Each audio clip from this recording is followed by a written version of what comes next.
My name's Ronnie, and I'm going to teach you some grammar. It's kind of a difficult grammar, but once you learn this overview of auxiliary verbs, English grammar is going to become easier for you, I hope. So, if you're just beginning to learn English grammar, stay in there. You can do it. Yuri, this goes out to you in Salvador, Brazil. Let's keep going, man. We have 3 auxiliary verbs that we use in English: be, do, and have. But the thing about the auxiliary verbs is that each auxiliary verb will tell us what kind of grammar we're going to use with it. So let's look at the first one. Be. So be in its form in the present tense is am, is, are, negative, am not, isn't, and aren't. These are present. The past tense of be, the past tense in the positive is was and were, negative, wasn't, and weren't. So how do we actually use this auxiliary verb? And the answer is we use it in 2 forms of English grammar. The first one is progressive. So if you have a progressive sentence, we have present progressive, past progressive, and future progressive. Every time we have a sentence in English with progressive, we know we're going to use the verb to be. So, if our sentence is present progressive, we're going to use the present tense of the verb to be, is, am, are, with a verb with ing. So, in English grammar, anything that's progressive or continuous is another word for the same grammar. It's always going to be an ing on the verb. The thing that changes and tells us the grammar is the verb to be. Present is, am, are, plus verb ing, but the past, we're going to use the past tense was and were, plus verb ing. So, progressive will always have a verb ing.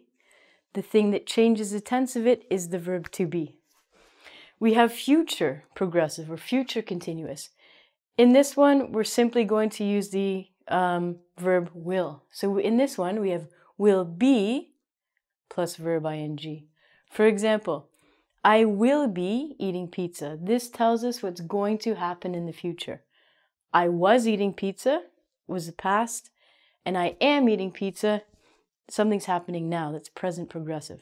So the progressive will always have the verb to be, either past, present, or future, and it will always have an ing on the verb. Okay, cool. Let's get more complicated, okay? We have another structure in English grammar called passive.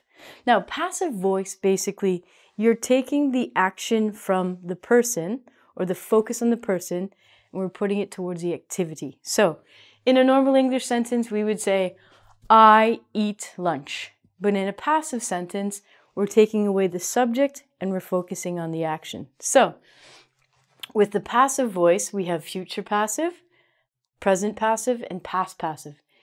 It goes along the same idea, is that the verb to be is going to tell us, is it present or if it's past? When we use a passive sentence, we can only ever use the past participle of the verb, or the third step of the verb. So, passive will always be the verb to be plus the past participle. If it's present, it's is, am, are plus pp, past participle. If it's past, it's was and were plus past participle. It's hard to say the past participle, so I'm going to say pp. I have to go pp. So, as an example, we say lunch is eaten, present tense, lunch was eaten. I'm going to step away and let you check that out. Let your brain absorb it. Make some sentences using this and the verb to be.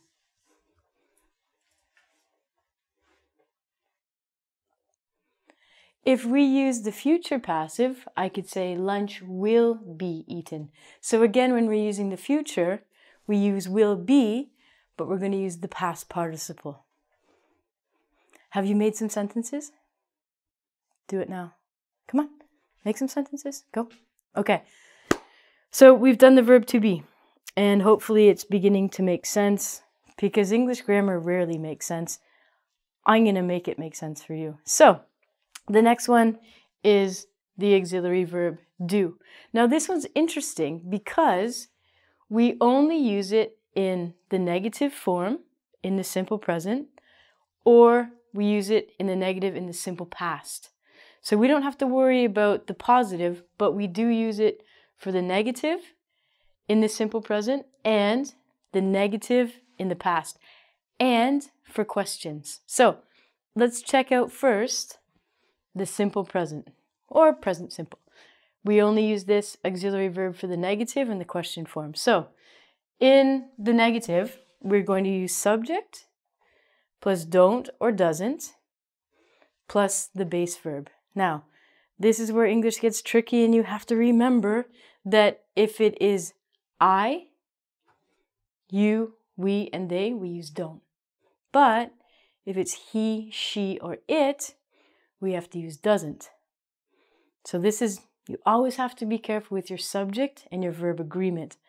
They have to agree. So as an example, I don't like pizza. If I used he, I would say he doesn't like pizza. And we have to be careful and use the base verb. Okay? The question would be, does he like pizza? Like a dog. If it's a question form, we put the auxiliary verb first. Do, doesn't, subject, plus the base verb. Not the base verb, the base verb. We also use this in the past simple, again, only with negative and only with a question. So the way that we change does into the negative is didn't in the past. But this is where we always make a mistake. I've told you English grammar is crazy. I'm not joking. When we use didn't, we always have to use the base verb. So this is where we get confused, because we think, Ronnie, this is past tense. So if it's past tense, we have to use the past of the verb. Because our auxiliary verb didn't makes the sentence past. So if it's an auxiliary verb, it's going to tell us if it's past or present, and we have to use the base verb. So we have to say, he didn't go home. You cannot say, he didn't went home. That's grammatically wrong. This verb tells us it's past, and this verb tells us it's present. Oh, that's kind of cool when you learn it. If you're doing the question form, it's very similar to this. Past tense, did, subject, plus your base. Again, you always have to be careful. Even though it is past, we actually have to use the base verb, because the did, or the auxiliary verb, tells us, hey, this is a past tense, not a present tense. Please use the base verb. So, did, didn't. Didn't in the negative and did in the question. Another tip when you are speaking English and you're asking someone a question, always ask them a positive question. It's more difficult for the answer and for the speaker and for everyone involved if you use a negative question. So, just for now, you're just learning this, always ask a positive question. Did I go home? Didn't I go home? The negative question is always much more confusing. And we need to make English grammar simpler. We're almost done here. I'm going to step away and let you absorb this. Please make 1, 2, 3, 4 sentences using the auxiliary verb do.